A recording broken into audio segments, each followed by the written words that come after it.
Good morning dear students. आज हम देखेंगे कि क्वांटिटी सर्वे और एस्टिमेशन में क्वांटिटीज मटेरियल की क्वांटिटीज निकालने के लिए सेंटर लाइन मेथड का यूज़ हम कैसे करेंगे। So let us move forward. So will try to cover this topic. Introduction रहेगा सेंटर लाइन मेथड का, जनरल कंसिडरेशन रहेगा सेंटर लाइन मेथड के, कुछ एग्जाम्पल्स रहेंगे।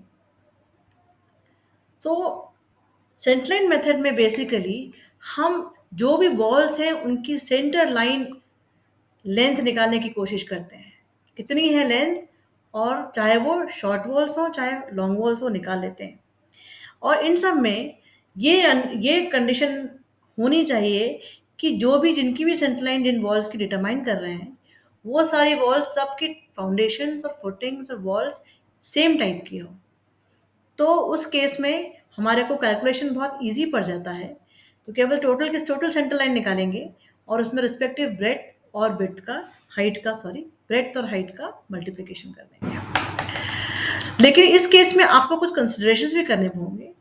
क्या कंसिडरेशन करने होते हैं, क्योंकि हमें कैलकुलेट करना पड़ता है एक्सकेवेशन फॉर फाउंडेशन, कंक्रीट जो यूज कर रहे हैं फाउंडेशन में वो, देन सारी फुटिंग्स के कैलकुलेशन, सुपर स्ट्रक्चर के कैलकुलेशंस, और इन सब में सेम लेंथ रहेगी तो ये कैलकुलेशंस इजी हो जाएंगे।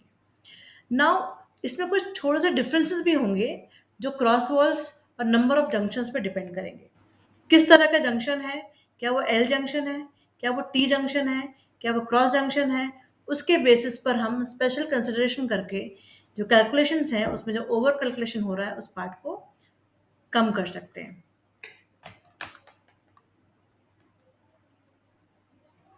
देखिए जैसे इस यहाँ दिखाया जा रहा है कि अगर मान लीजिए कोई रेक्टेंगुलर, केवल ये यहाँ पर ये ऑरेंज वाली वॉल अगर ना हो और केवल आपको रेक्टेंगुलर सेक्शन का, सर्कुलर सेक्शन का या हेक्सागोनल कोई भी रेगुलर सेक्शन का अगर आपको विदाउट इंटर क्रॉस वॉल है और कैलकुलेशन करना है, वो तो क्वाइट सिंपल हो जाएगा सेंटर लाइन मेथड से।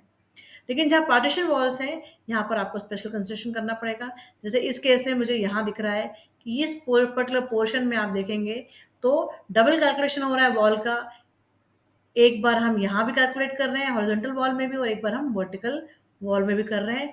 और ऐसा इस पूरे जंक्शन में दो, इस पूरे फिगर में दो जगह ऐसा हो रहा है, एक इस पॉइंट पर हो रहा है और एक ऊपर वाले पॉइंट पर हो रहा है। तो हमें टू टाइम्स कंसिडरेशन करना होगा। तो छोटा सा एग्जांपल लेते हैं कि किस तरह के डिडक्शंस करने हैं हमको। तो इसी इसमें से हम देखते हैं कैसे करना है। क्योंकि हमारे इसमें दो जंक्शंस हैं तो हम दो बार करेंगे। ये हमने दो लिया है यहाँ पर, देखिए यू विल हैव टू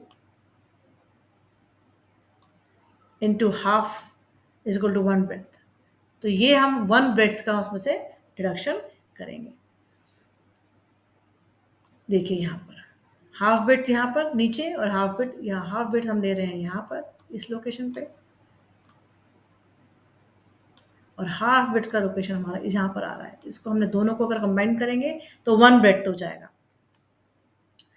सो इसी तरह से अलग अलग जो जंक्शंस हैं उनको अलग अलग हमें डील करना पड़ेगा, और विल सी विद एग्जाम्पल कैसे करना है। जहाँ पे कॉर्नर्स ऑफ बिल्डिंग आती है वहां पर आप देखेंगे कि कॉर्नर का कंसिडरेशन जो होता है वो इस तरह का होता है कि बार बार हम ये वाला पोर्शन जो है वो छोड़ देते हैं, और ये पोर्शन जो है यहाँ पर ये हम टू टाइम्स यूज कर रहे हैं। तो ऐसे हमारे पास यहाँ पर चार जंक्शंस हैं, चारों को हमें डील करने के लिए माइनस करना पड़ेगा। देन यहाँ पर हमें देखना है कि जब हमें सेंटर लाइन कैलकुलेट करनी है तो हमें कैसे कैलकुलेट करनी है। जो सेंटर लाइन का कैलकुलेशन होना है उस केस में ए बी सी डी सभी के लिए सेंटर लाइन का कैलकुलेशन होगा। वो कैलकुलेशन देखिए कैसा होगा। इसका इनर टू इनर वॉल का डिस्टेंस है, इनर टू इनर वॉल का डिस्टेंस है 5 metres horizontally and 4 metres vertically. तो इस केस में हमारा सेंटर लाइन हो जाएगा 5.3 प्लस 4.3 प्लस 5.3 प्लस 4.3। क्यों होगा ऐसा? क्योंकि देखिए यहाँ पर दो हॉरिजॉन्टल लेंस हैं, ये देखिए एक ये वाला और एक इसके नीचे ये वाला, और वर्टिकल दो हैं, एक ये वाला और एक ये वाला। तो उस केस में अगर आप ऐड करते हैं तो सेंटर टू सेंटर डिस्टेंस मतलब हाफ ब्रिक की वॉल आप यहाँ ऐड करेंगे, हाफ ब्रिक की वॉल आप यहाँ ऐड करेंगे। तो 4 प्लस 0.15 प्लस 0.15 इज 4.3। इस तरह से आप कैलकुलेशन कर लेंगे और ऐड कर लेंगे। टोटल लेंथ आपकी आ गई 19.2। और अब इसको जो भी क्वांटिटीज निकालना है उससे मल्टीप्लाई कर देंगे, जो हम नेक्स्ट एग्जांपल में देखते हैं। कि यही अगर प्लान में अगर आपको निकालना पड़ता है कि अर्थवर्क कितना हो रहा है एक्सकेवेशन में वो निकाला जाए, कंक्रीट कितना यूज हो रहा है फाउंडेशन में वो निकालना है, ब्रिक वर्क कितना करना है फाउंडेशन और प्लिंथ में, और ब्रिक वर्क कितना यूज होगा सुपर स्ट्रक्चर में, अगर आपको ये निकालना है तो हम किस तरह से प्रोसीड करेंगे। ये हमारा प्लान है। इस प्लान में आप देखेंगे कि दो क्रॉस सेक्शन दिए हैं, ए बी सेक्शन दिया है और सी डी सेक्शन दिया है। अगर इन दोनों सेक्शंस को हम देखें फाउंडेशंस के तो और वॉल्स के, तो आपको दिखाई देगा कि यहाँ पर दोनों ही सेम है। सेक्शन ए बी और सेक्शन सी डी सेम है, इसलिए सेंटर लाइन मेथड ज़्यादा सूटेबल है यहाँ के लिए। तो अब देखिए हमने यहाँ पे कैलकुलेशन किया, किस तरह से कैलकुलेशन हो रहा है। आप एक टेबल बनाएंगे, यहाँ पर टेबल बना के उसमें आप अर्थवर्क लिखेंगे, देन आप उसमें नेक्स्ट आइटम आपका कंक्रीट होगा। अर्थवर्क की नंबर कितना है, 1 है, और उसी हिसाब से यहाँ पे उसकी लेंथ होगी 19.2 जो हमने कैलकुलेट किया था पिछली शीट में। विड्थ है इसकी 0.9। 0.9 कहाँ से मिल रहा है, देखिए यहाँ पर आपको दिखा रहा है ये 0.9।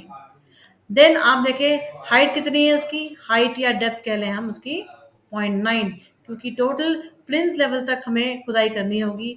तो इस पॉइंट से लेकर नीचे के पॉइंट तक लेंगे अगर हम, तो हमें डिस्टेंस मिल जाएगा। यहाँ पर ये देखिए एग्जैक्टली दिस इज 0.9। तीनों को ऐड करेंगे तो इसको मल्टीप्लाई किया तो क्वांटिटीज मिल जाएगी 15.5। Total quantity 15.5। सिमिलर कैलकुलेशन आप सबके लिए कर लेंगे। तो आप देखिए जब कैलकुलेशन करेंगे तो नेक्स्ट आइटम है कंक्रीट इन फाउंडेशन, उसकी केवल डेप्थ चेंज होगी 30 जो यहाँ पर गिवन है, एंड उसका हो जाएगा 5.18। एंड सिमिलरली आप करते जाएंगे तो ब्रिक्स की भी निकालेंगे। ब्रिक में भी सेंटर लाइन की लेंथ सेम है, विथ 0.6 है यहाँ गिवन है, देन उसकी हाइट जो है दैट इज 30 सेंटीमीटर या 0.3 मीटर्स। इस तरह से आप सभी की एंट्री कर लेंगे, एंड देन आप ये जो सारे इसमें है इसको आप एडअप कर देंगे, तो ये तीनों का एडिशन हो जाएगा 10.94। और इस तरह से brick work and super structure निकालना है। उसके इसमें लेंथ 19.2, विड्थ उसकी है 0.3 यहाँ पे गिवन है, एंड हाइट इज 3.5 जो यहाँ मेंशन्ड है। इसको अगर आप मल्टीप्लाई करोगे टोटल ब्रिक वर्क इन्वॉल्व मिल जाएगा आपको। सारी क्वांटिटीज मिल गई हैं आपको। अब अगर आपको इसका कॉस्ट निकालना है, मटेरियल का कॉस्ट केवल निकालना है, तो आप इंडिविजुअल जो क्वांटिटीज आई हैं उन क्वांटिटीज को उनके रेट से मल्टीप्लाई करेंगे तो आपको अमाउंट मिल जाएगा। और यस, बिफोर हमें ये पता होना बहुत ज़रूरी है कि हम जो भी एक्टिविटी कर रहे हैं, जो भी वर्क है, जो भी आइटम है, उसका यूनिट ऑफ मेजरमेंट क्या है। जैसे अर्थ वर्क, कंक्रीट और ब्रिक वर्क तीनों का ही unit of measurement metre cube है। तो उसी हिसाब से आप उस पर रेट अप्लाई कर सकते हैं। अभी इतना ही, नेक्स्ट वीडियो में दूसरा टॉपिक कवर करेंगे।